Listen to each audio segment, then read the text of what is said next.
राधा स्वामी गुरु प्यारी साध संगत जी, आज हम मेरा मास्टर ग्रंथ का तीसरा अध्याय शुरू करेंगे, जिसका शीर्षक है 8वीं कक्षा में परीक्षा का आशीर्वाद। चलो देरी नहीं करते हुए हम अपना अध्याय शुरू करें। राधा स्वामी। 8वीं कक्षा में परीक्षा का आशीर्वाद। हुजूर साहेब की माताजी एक धार्मिक स्त्री थी और उन्होंने बड़े महाराज जी से नाम की बख्शीश भी प्राप्त की थी। वे अक्सर बड़े महाराज जी के सत्संग में जाया करती थीं। इसके अतिरिक्त हुजूर के चाचा हरलाल भी बड़े महाराज जी के सत्संग में नियमित रूप से आते थे। इन दोनों का मानना था कि यदि नवयुवक कंवर राधा स्वामी सत्संग में जाने लगे तो इससे उनके जीवन में आध्यात्मिक और लौकिक उन्नति होगी। अतः वे दोनों ही हुजूर को आश्रम जाने के लिए प्रोत्साहित करते रहते थे। परंतु अज्ञानता और अविश्वास के कारण हुजूर साहिब सत्संग में जाने से कतराते थे। वे तो अपनी माताजी को भी सत्संग में जाने से रोकते थे। एक बार जब हुजूर साहिब ने खुद को दुविधा में पाया तो उन्होंने सोचा कि जिस भगत बड़े महाराज जी के पास उनकी माताजी जाती है, उनसे अपनी समस्या साझा की जाए।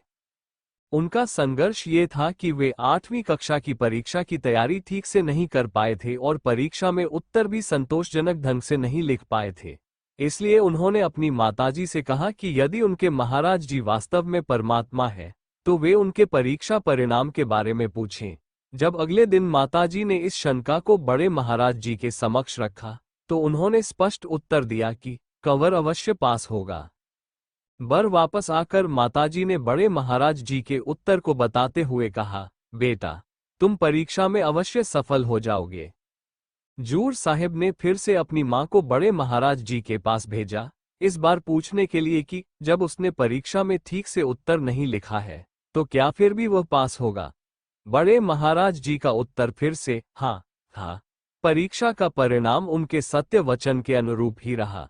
हुजूर साहिब अपने परीक्षा में उत्तीर्ण होने के अप्रत्याशित परिणाम से बहुत चकित हुए और उनको विश्वास हो गया कि उनकी इस सफलता के पीछे बड़े महाराज जी के दिव्य आशीर्वाद का ही महत्वपूर्ण प्रभाव था।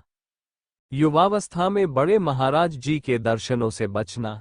हुजूर साहब की माता जी का बड़े महाराज जी के प्रति अटूट श्रद्धा और गहरा लगाव था।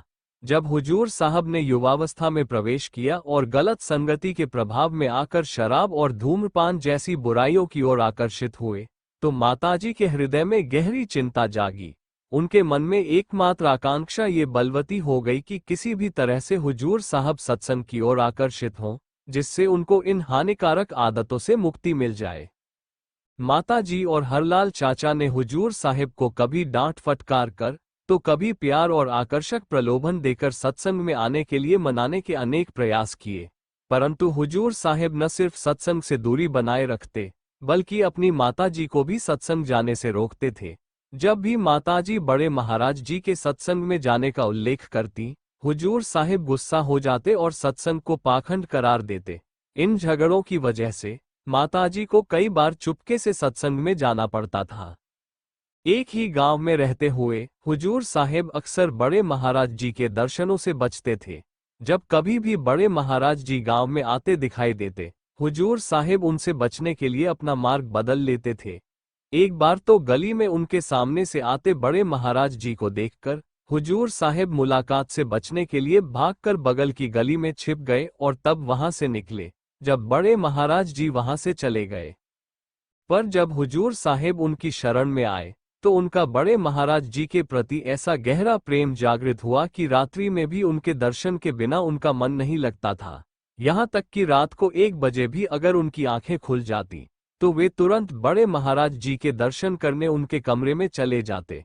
राधा स्वामी जी, आज हमने तीसरे अध्याय का भी पूर्ण पाठ कर लिया है। कल से हम अगले अध्याय की तरफ अपना रुख करेंगे। तब तक के लिए राधा स्वामी।